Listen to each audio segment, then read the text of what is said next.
and welcome back to the Film Posers YouTube channel. My name is Josie Melendez, and I am accompanied by my co-host, Gabriela Burgos. And we are going to be discussing Love, Victor Season 2. So, a little bit of Love, Victor, if you're not familiar. Since we're discussing Season 2, we're probably going to jump into a little bit of spoilers from the get-go, but just a little bit of information to get you interested.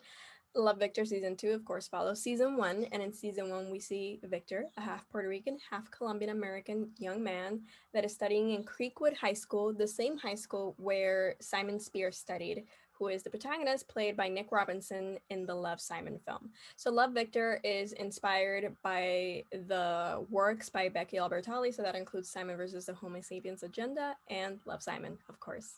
And yeah, that's pretty much it. It discusses being queer when you come from a Latino family, especially that, like machismo, and it deals a lot with different subjects. Especially this season, we go a little bit into mental health and familial relationships and familial ties. So it definitely Season 2 goes a lot deeper than Season 1. And yeah, what would you like to say, Gabriela, before we go into spoilers? So I was not a big fan of season one. It took me a long time to finish it. I just thought that the writing, it was kind of cringy in a way, and it felt kind of forced. Like the themes that it was trying to talk about, they felt forced. They didn't feel very gradual. It just didn't feel real in a way. And so for season two, I watched it because Josie kept saying that it was so much better. And I listened to her, and you should listen to Josie and hire her. Stop it. And I was pleasantly surprised. There was definitely a lot of improvement, not only in terms of the character development, but of the writing in general. It felt so much better. There was more meaningful dialogues, and nothing felt superficial, in my opinion. So there was a lot, because there's really not, I can't go into a lot of detail without going into spoiler territory. Mm-hmm. So basically, what I can say is that the writing is better, the characters are developed better, and it feels a whole lot better than the first season. It was happier. It was definitely, I finished it in a day. So that alone should tell you, because the first season, again, took me forever to finish it.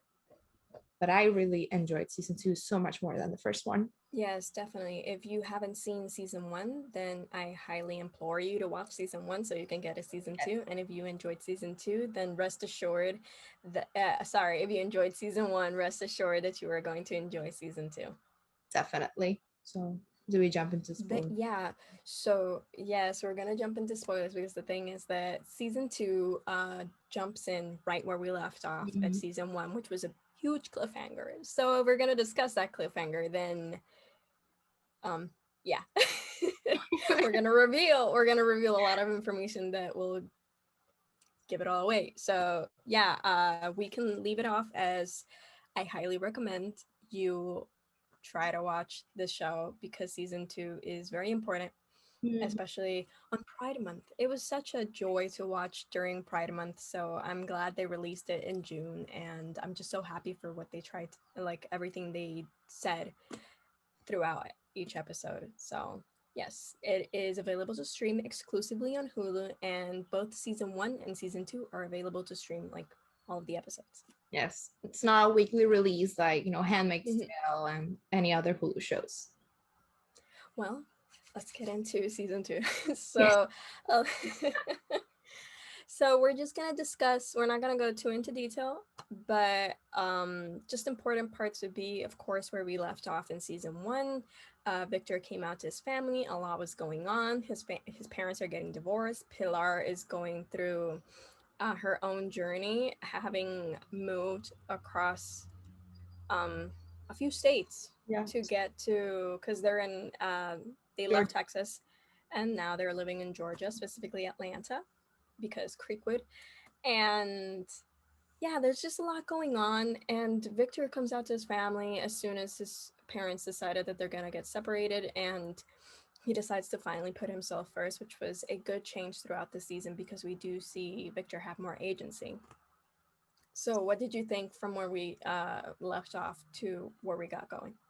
I mean, I knew it wasn't going to be pretty, Yeah. considering if, in the first season, we see, the episode where Benji and his boyfriend go to Victor's house where his grandparents are there for his birthday, and, how that whole thing went down when his grandfather saw them kiss. It's clearly not, Victor is not in a very welcoming environment, which is the total opposite of Simon, because obviously Simon, his family was very open and they were very welcoming of him coming out, but that's not the case for him. And that first episode I was really tense because I didn't really want to see it go down, because to me those types of situations are so heartbreaking when parents just don't accept their child for who they are.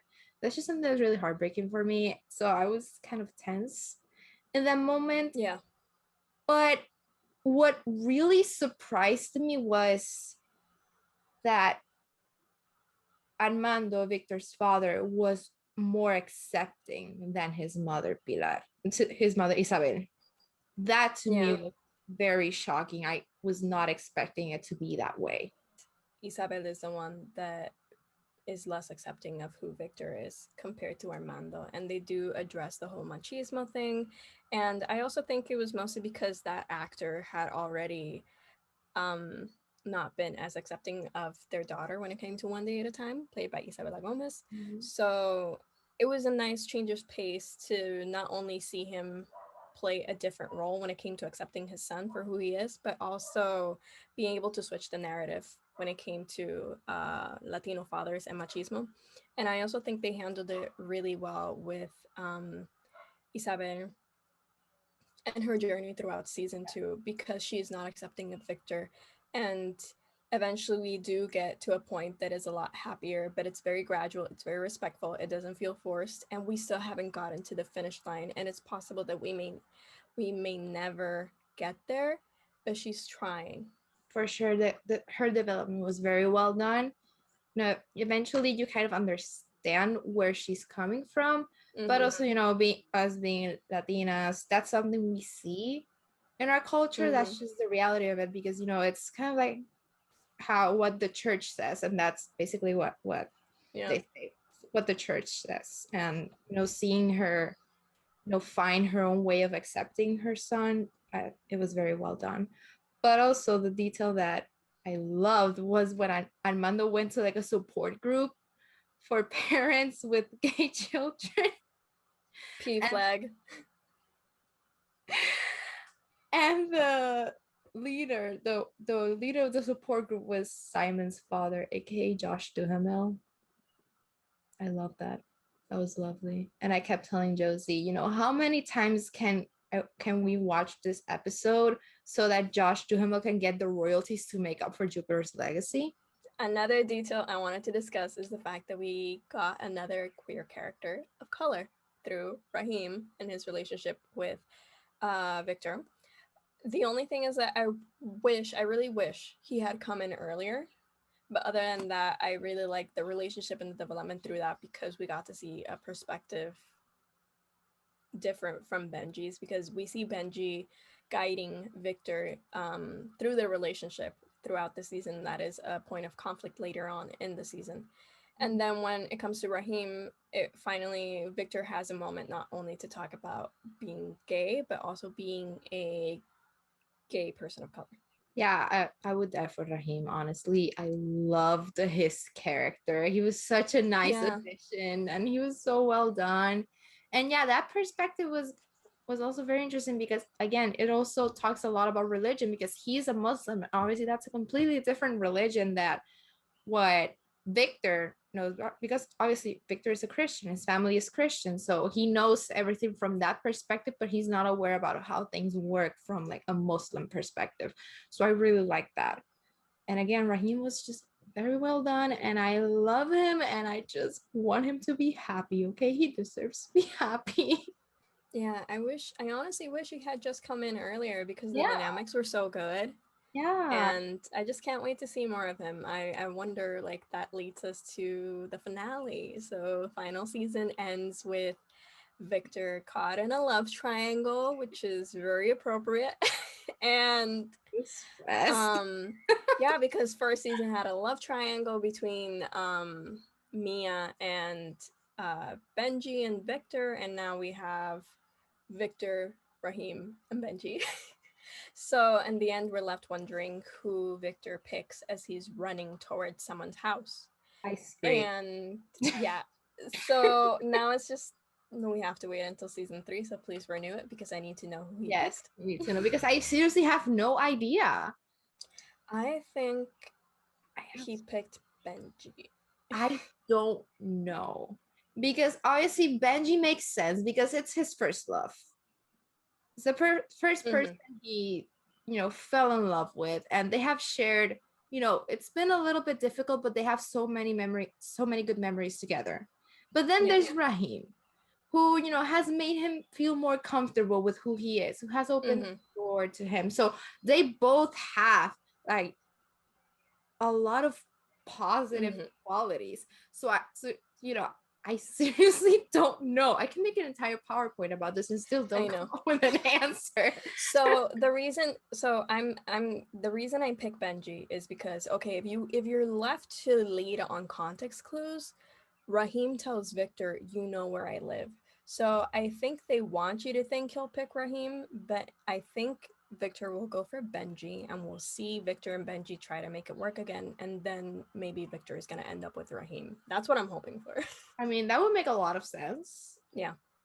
I think, yeah, like from a writing perspective, it makes sense that he picks Benji because then they go through this journey of, okay, we love each other once, now we must move on, and he will go to Rahim. It makes sense. But again, I don't know, maybe he picks Rahim and the rest of the series is just them being happy together and nothing bad ever happens to them. I would love to see it because again, so many queer stories are so sad. Like, stop it. Let's just have two gay people be happy together. Like, that's what they deserve. And one last thing I wanted to lead on is our supporting characters. So Lake, Felix, Pilar, Mia. There's a lot going on there. And I guess Mia at the beginning of the season for me was a little slow. I really didn't know where her story was going, but I like where they left it on. Felix was my favorite part of this season because I really like how I like how they gave him more to work with, and I like how they dealt a little bit more with his situation. We got to see his mom more, and we got to see his place. He actually felt like a person and not just a side character in this one. His relationship with Lake was very interesting, as well as the development with Pilar. What are your thoughts? I loved Felix's storyline. I cried so much with Felix. When he broke down, I broke down. God. His storyline was so rough. And that's they explore because that's a reality of a lot of people. And I like how, they explored that and the way that they did. And it gave Felix a lot of depth because again, in the first season, he was kind of like a cartoon. He's like the stereotypical neighbor that appears at breakfast time every single day, that he kind of lives there. And then here we know why Felix is like that. And I really liked, and I loved his storyline. It was so well done. And that's, out of all the people, that was the storyline I really needed to have a happy ending because it's so sad to see what happens to Felix. And I just wanted everything to work out for him. But yeah, he was my favorite part of the supporting characters this season. He was my favorite one too. Yeah, it felt real. Everything just felt more real. Like, that's the key word here. It was a show that you can definitely look to and feel seen, and I hope a lot of people enjoy the show. I hope you give it a chance if you've made it this far and ignored the spoilers. I really hope you like this. And if you watched it, let's keep watching it and hopefully it gets to season 3. It's Pride Month. It's law. You have to watch it. And it's on Hulu, and right after Love Victor, you can watch Portrait of a Lady on Fire, which is also on Hulu. Pride Month. And also Plan B. And Plan Plan B, B. Portrait of a Lady on Fire, Love Victor. Let's go. Yes. Let's go. Yes, there you have your choices. And it's Pride Month. It's by law you must support. So, Gabriela, where can they find you? So you can find me on Twitter at Gabby_Burgos27 and on Letterboxd at Gabby Cristina. And you can find me at the Josie Marie on Twitter and Letterboxd. And you can find Film Posers on Twitter, Instagram, Facebook, YouTube, of course. So click the notification bell, subscribe, like this video, like all of our videos, go through our videos. We have a lot of great content. And yeah, you can also stream our podcasts basically everywhere you listen to podcasts. And that's pretty much it. Yes. Remember, we're all film posers. Bye. Bye.